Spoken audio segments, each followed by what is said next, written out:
Certificado de Asociado de Privacidad, HIPAA, curso de entrenamiento. Bienvenido al curso de entrenamiento sobre el Certificado de Asociado de Privacidad, HIPAA. El objetivo de este entrenamiento es proporcionar una visión general de la Ley de Portabilidad y Responsabilidad del Seguro de Salud, conocida como HIPAA. La enmienda HITECH, agregada a esta normativa y reglamentada en 2010, la regla Omnibus, emitida en 2013, y la aplicación de cada una de estas normas han tenido un gran impacto en el sector de la salud. Este entrenamiento está diseñado específicamente para describir en detalle los requisitos de privacidad y seguridad incorporados en estas normativas y para definir la acción relacionada con el Certificado de Asociado de Privacidad, HIPAA, a efectos de lograr con éxito su cumplimiento. Así que vamos a empezar.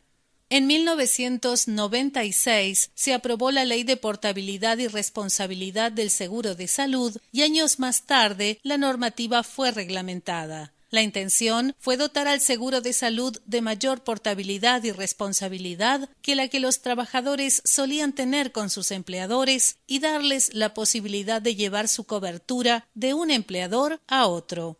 El título 1 de la ley HIPAA protege especialmente este derecho. El título 2 de la ley HIPAA, llamado Disposiciones de Simplificación Administrativa, alude a la necesidad de establecer normas nacionales para las transacciones electrónicas de atención de salud, así como identificadores nacionales para los diferentes grupos y propósitos asociados. Next slide.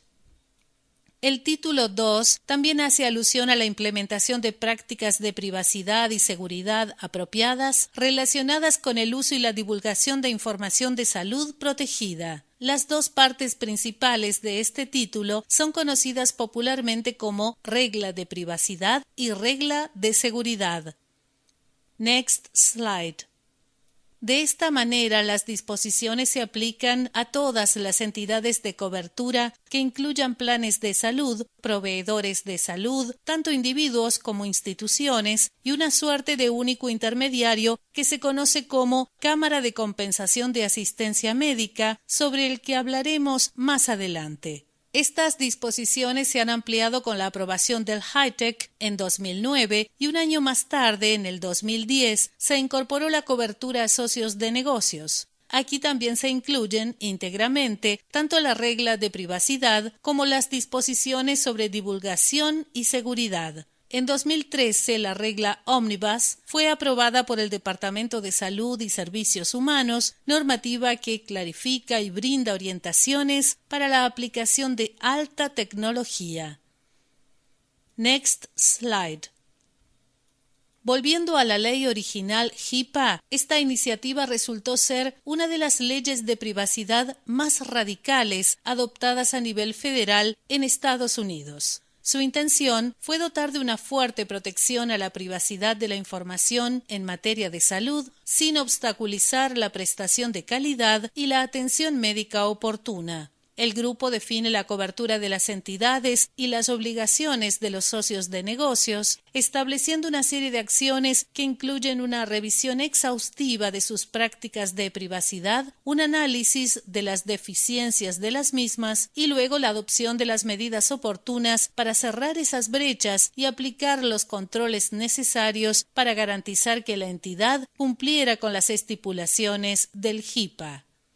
Next slide.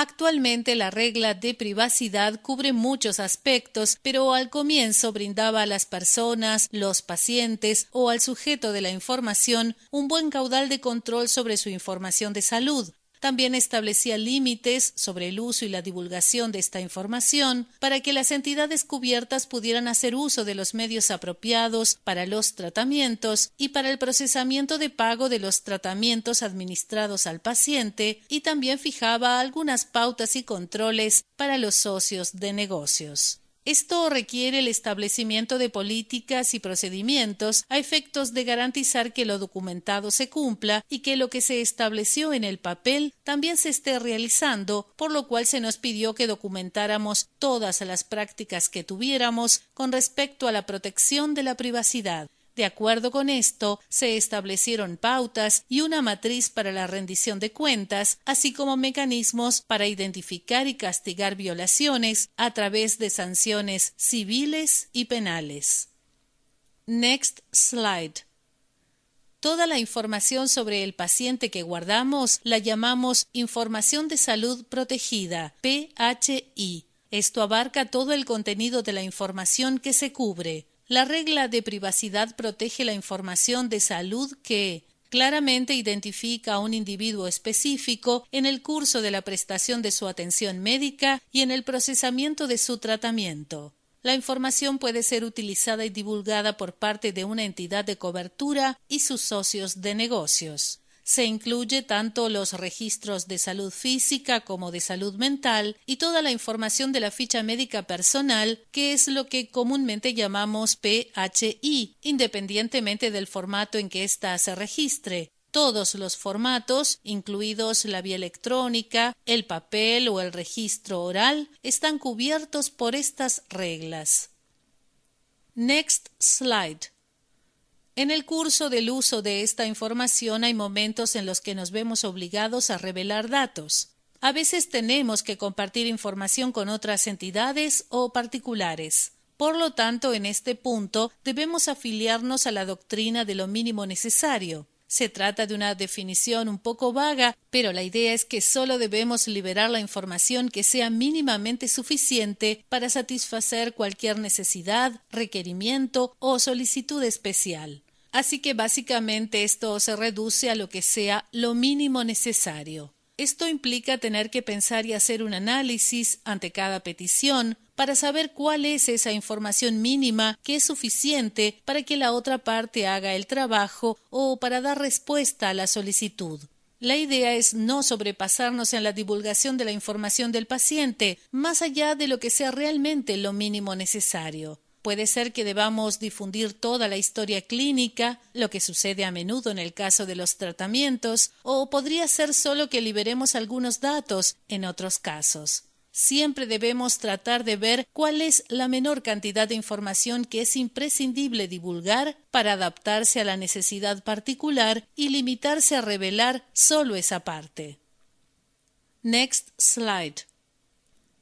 Sin embargo, hay momentos en que la teoría del mínimo necesario no se aplica. Las solicitudes de un proveedor de salud para el inicio de un tratamiento claramente requieren la liberación del registro médico completo del paciente. En estos casos se privilegia el bienestar completo del paciente, en otras palabras, una suerte de terapia holística. En este tipo de situaciones, el retaseo de la información podría causar problemas en el tratamiento del paciente, por lo que se libera toda la información que pueda ser necesaria. Hay otros momentos en que es necesario transmitir datos a la persona que tiene a su cargo al paciente. En esos casos liberamos todo lo que la ley nos permite, o sea, toda la historia, la información y las reclamaciones en las áreas médica o física, pero no los registros mentales, tema del que hablaremos más adelante. Luego hay otras situaciones en las que existe una autorización en el lugar que se describe, en donde se precisan los límites de la cantidad de información que se podrá divulgar. Entonces estamos obligados por quien sea que haya dado la autorización, sea el propio paciente o los que éste haya designado como sus representantes o la autoridad a la que se ha asignado para actuar en nombre del paciente. Esto podría estar registrado o podría ser a instancias del mismo individuo a través de un poder de representación. Next slide. La teoría del mínimo necesario tampoco se aplica si es parte del conjunto de transacciones estándar del HIPAA. La información requerida para completar la transacción y preparar el envío a la justicia debe constituirse sin la regla del mínimo necesario en esa transacción en particular. Cuando el Departamento de Salud y Servicios Humanos, HHS, necesite investigar, hacer cumplir las normas, dar seguimiento a una queja o realizar una auditoría, en esos casos tampoco se aplica la regla del mínimo necesario y después, por supuesto, en la ley hay varias formas y medios